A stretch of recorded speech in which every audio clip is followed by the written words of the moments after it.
Hi friends, welcome back to my channel. ഇന്ന് ഞാനിവിടെ ഉണ്ടാക്കാൻ പോകുന്നത് ചായക്കടകളിലും ബേക്കറികളിൽ നിന്നും ഒക്കെ കിട്ടുന്ന നമ്മുടെ നാടൻ 4 മണി പലഹാരമായ വെട്ട് കേക്കാണ്. ഇത് വളരെ ഈസി ആയിട്ട് നമുക്ക് എങ്ങനെയാണ് വീട്ടിൽ തയ്യാറാക്കുന്നത് നമുക്ക് നോക്കാം. ഈ റെസിപ്പി ഉണ്ടാക്കാൻ എന്തെല്ലാം സാധനങ്ങൾ ആവശ്യമാണ് നമുക്ക് നോക്കാം. 3 കപ്പ് മൈദ, 2 ടേബിൾ സ്പൂൺ പാല്, 4 മുട്ട, 1 കപ്പ് പഞ്ചസാര, 4 ഏലക്ക, 1 ടേബിൾ സ്പൂൺ റവ, ബേക്കിംഗ് പൗഡർ, വാനില എസൻസ്. ഇനി നമുക്കിത് എങ്ങനെയാണ് തയ്യാറാക്കുന്നത് നോക്കാം. നമ്മൾ കുഴയ്ക്കാൻ ആവശ്യത്തിന് ഇതുപോലെ ഒരു പാത്രം എടുക്കുക. ആദ്യം അതിലേക്ക് നമ്മൾ എടുത്തു വെച്ചിരിക്കുന്ന ഈ 3 കപ്പ് മൈദയും 2 ടേബിൾ സ്പൂൺ റവയും 1/2 ടീസ്പൂൺ ബേക്കിംഗ് പൗഡറും 1 നുള്ളി ഉപ്പും കൂടി ഇട്ട് നന്നായിട്ട് ഇത് മിക്സ് ചെയ്ത് വെക്കുക. അതുപോലെ നന്നായിട്ട് നമ്മൾ മിക്സ് ചെയ്ത് വെക്കണം. ബേക്കിംഗ് പൗഡറൊക്കെ എല്ലാവർക്കും യോജിക്കുന്ന പോലെ നന്നായി മിക്സ് ചെയ്യണം. നമുക്കിനി മാറ്റി വെക്കാം.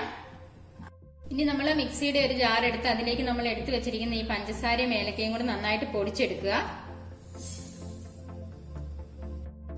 ഈ പഞ്ചസാര ഇപ്പൊ ഞാൻ നന്നായിട്ട് പൊടിച്ചു വെച്ചിട്ടുണ്ട്. ഇനി നമുക്ക് ഇതിലേക്ക് ഈ 4 മുട്ട ഉടച്ചൊഴിച്ച് നന്നായിട്ട് അടിച്ചെടുക്കണം.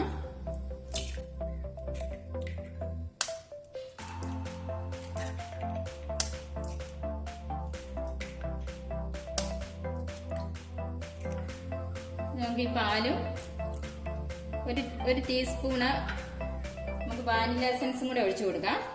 ഈ മുട്ടയുടെ ഉളുമ്പുകണമൊക്കെ മാറാൻ വേണ്ടിയാണ് നമ്മൾ വാനില എസൻസ് ഒഴിക്കുന്നത്. ഇത് നന്നായിട്ട് അടിച്ചെടുക്കണം. നന്നായിട്ട് അടിച്ചു വെച്ചിട്ടുണ്ട്. ഇനി നമുക്കിത് നമ്മൾ ഈ എടുത്തു വെച്ചിരിക്കുന്ന മൈദയിലേക്ക് കുറേശ്ശെ ഒഴിച്ച് നന്നായിട്ട് മിക്സ് ചെയ്ത് കൊടുക്കണം.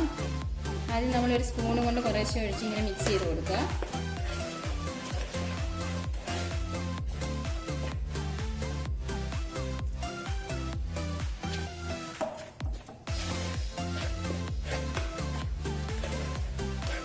ഇതിനകത്ത് റവ നമ്മൾ ചേർക്കുന്നത് ഇതിനൊരു ക്രിസ്പിനെസ് കിട്ടാൻ വേണ്ടിയാണ് നമ്മൾ ഇതിനകത്ത് റവ ചേർത്ത് കൊടുക്കുന്നത്.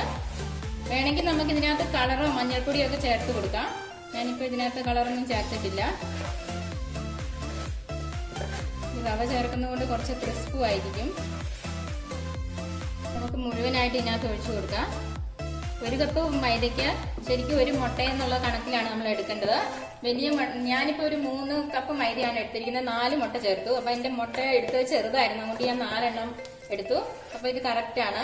മുട്ടയുടെ അളവനുസരിച്ച് വലിപ്പമൊക്കെ അനുസരിച്ച് കുറച്ച് അങ്ങോട്ടും ഇങ്ങോട്ടും മാറ്റമൊക്കെ വരും. അതനുസരിച്ച് നമ്മൾ മൈദ ചേർത്ത് കൊടുത്താൽ മതി. പിന്നെയും പഞ്ചസാരയും നമ്മൾ ചേർക്കുമ്പോൾ നമ്മുടെ മധുരത്തിനനുസരിച്ച് നമ്മൾ ചേർത്ത് കൊടുക്കണം.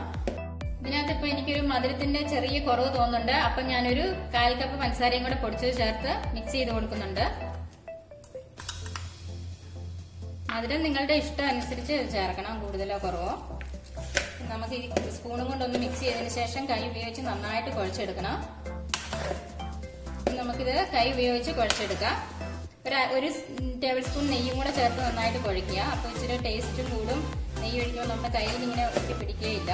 അപ്പൊ ഈ പരുവത്തിൽ വേണം. നമുക്ക് 1 ടേബിൾ സ്പൂൺ നെയ്യും കൂടെ ഒഴിച്ച് നന്നായിട്ട് കുഴച്ചെടുക്കാം.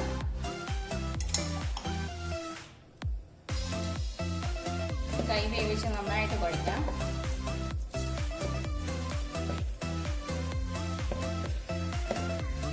ഞാനിപ്പോ നന്നായിട്ട് കുഴച്ചെടുത്ത് വെച്ചിട്ടുണ്ട്. മേളിൽ അല്പം എണ്ണയും തടവി വെച്ചിട്ടുണ്ട്. ഇനി നമുക്കിതൊരു 1 മണിക്കൂർ റെസ്റ്റ് ചെയ്യാൻ വെക്കാം. നമ്മളിപ്പോ ഇത് കുഴച്ച് വെച്ചിട്ട് 1 മണിക്കൂർ കഴിഞ്ഞു. ഇപ്പൊ നല്ല സോഫ്റ്റ് ആയി വന്നിട്ടുണ്ട്. നല്ല സോഫ്റ്റ് ആയിട്ടുണ്ട്. ഇതൊന്നും കൂടെ നമുക്ക് കുഴച്ചെടുക്കാം. എന്നിട്ട് ഇത് 2 ഭാഗങ്ങളാക്കിയിട്ട് നമുക്ക് റോൾ ചെയ്തിട്ട് കട്ട് ചെയ്തെടുത്ത് വേണം നമുക്ക് എണ്ണയിൽ ഫ്രൈ ചെയ്തെടുക്കാന്.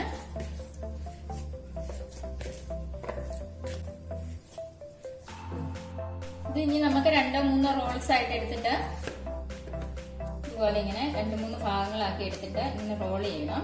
നമുക്ക് ഈ ടേബിൾ ടോപ്പില് ഇച്ചിരി പൊടി വിതറാം. ആദ്യം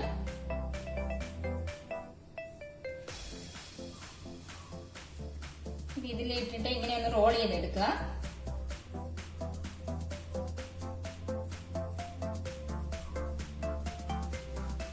തീരെ കനം കുറച്ചാകരുത്, കുറച്ച് കനത്തിൽ വേണം.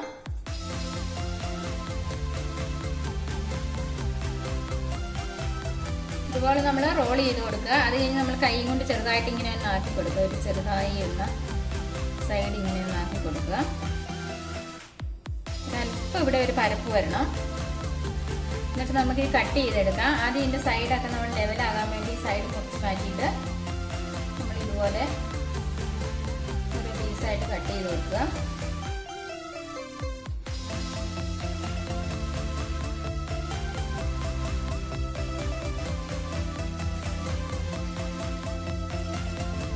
ഇതെല്ലാം ഇങ്ങനെ കട്ട് ചെയ്ത് വെച്ചിട്ടുണ്ട്.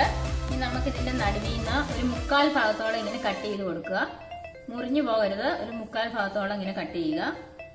രണ്ട് സൈഡിൽ നിന്നും നെടുകനെയും വേണം കുറുകനെയും ഇങ്ങനെ കട്ട് ചെയ്ത് കൊടുക്കുക. അതുപോലെ എല്ലാം നമുക്ക് ഇങ്ങനെ ചെയ്ത് കൊടുക്കുക.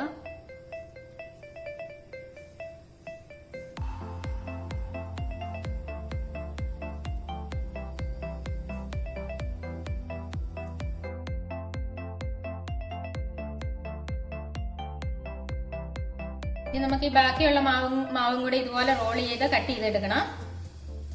നമ്മളിതിങ്ങനെ റോൾ ചെയ്ത് കൊടുക്കുമ്പോൾ അല്പം പൊടി തൂവി കൊടുക്കണം, അടി പിടിക്കാതിരിക്കാന്.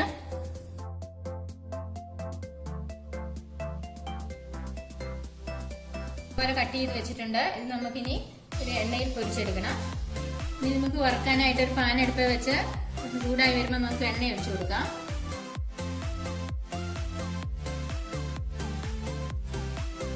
ഈ എണ്ണ നന്നായി ചൂടായി വന്നിട്ടുണ്ട്. നമുക്കിത് ഓരോന്ന് ഇട്ട് കൊടുക്കാം.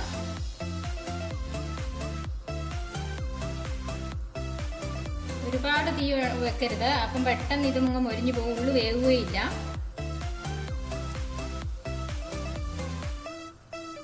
ഒരു മീഡിയം തീയിൽ നമ്മൾ വെച്ച് കൊടുക്കണം.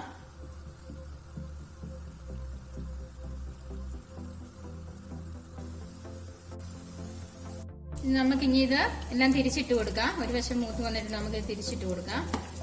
ഞാൻ മീഡിയം തീയിലാണ് ഇത് വേവിക്കുന്നത്, അല്ലെങ്കിൽ അതിൻ്റെ ഉള്ളു വേകാതെ പുറം മാത്രം ഉണങ്ങി പോകും പെട്ടെന്ന്.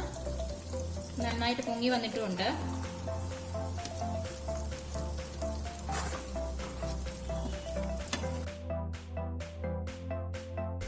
ഇപ്പം നന്നായിട്ട് മൂത്ത് വന്നിട്ടുണ്ട്. നമുക്കിത് എണ്ണയിൽ നിന്ന് കോരിയെടുക്കാം.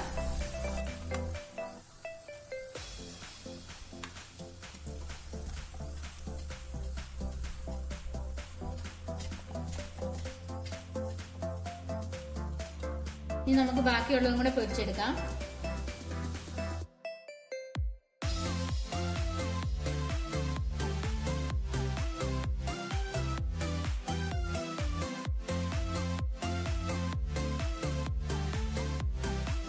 അപ്പം നമ്മുടെ വെട്ട് കേക്ക് റെഡി ആയിട്ടുണ്ട്. നിങ്ങളെല്ലാവരും ഇത് ട്രൈ ചെയ്ത് നോക്കുക. നിങ്ങളുടെ അഭിപ്രായങ്ങൾ കമന്റ് ബോക്സിൽ ഇടാൻ മറക്കരുത്. Thank you.